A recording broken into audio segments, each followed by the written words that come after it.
പിന്നെ ഇതിൽ വന്നിരിക്കുകയാണ് നമ്മൾ ഇന്ന് പുളിങ്കറിയാണ് ഉണ്ടാക്കാൻ പോകുന്നത്. നമ്മൾ ഇനി അതിലിടാൻ പോകുന്നത് കത്തിരിക്ക ഇതേപോലെ അരിഞ്ഞിരിക്കണം, വെണ്ടയ്ക്ക എങ്ങനെയെങ്കിലും അരിഞ്ഞിരിക്കാം, പിന്നെ നമ്മൾ വെള്ളരിക്കയാണ് നമ്മളിടാം, പിന്നെ ചെറിയ ഉള്ളി ഒന്ന് പകുതി വെച്ചിട്ട് അരിയണം, പിന്നെ നമ്മൾ തക്കാളി അത് അരിയണം.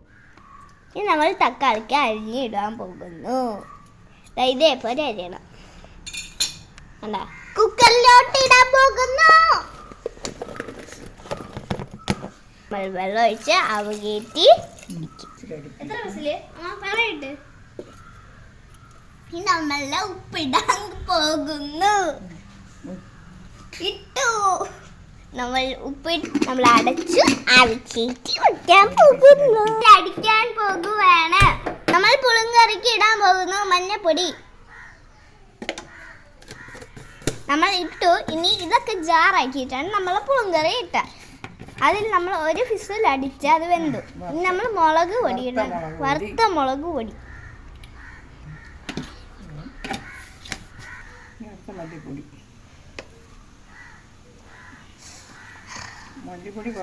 ആ മസാലയുടെ മല്ലിപ്പൊടി നല്ല കൂടുതൽ 2 ടീസ്പൂൺ.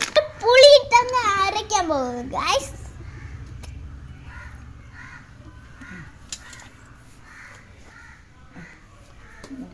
നമ്മൾ ഇടാൻ പോകുന്നത്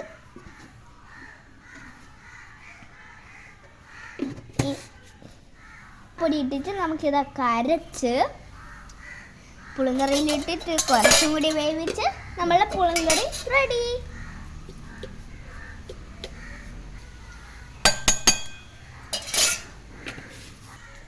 ഇനി നമ്മൾ എല്ലാം അരച്ച് മഷി പോലെ ആക്കി ഇടാം.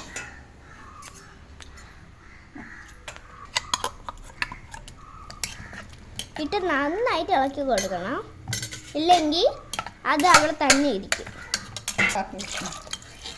നമ്മൾ അല്ലേ അരപ്പിരിക്കും, അതിൽ വെള്ളം ഒഴിച്ച് നമ്മൾ എടുത്തു ദൂരം കൂടി വെള്ളം ഒഴിക്കണം, അത് വെള്ളം പോലെ ഇരിക്കണം.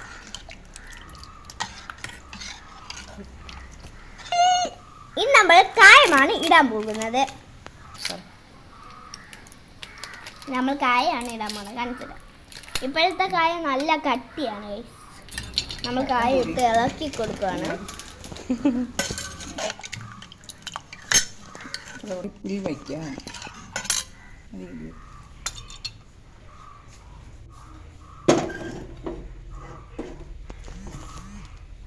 നമ്മൾ കടുക് വറുക്കുകയാണ്.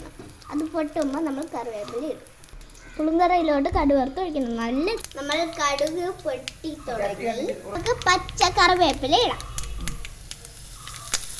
ഇട്ടു നന്നായിട്ട് ഇളക്കി കൊടുക്കണം.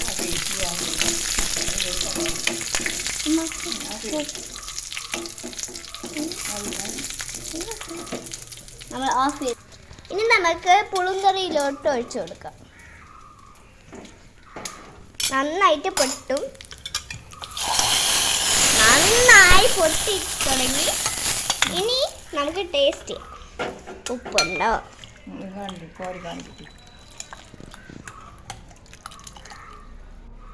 ചോറിലൊഴിക്കാനുള്ള പുളിങ്കറി റെഡി.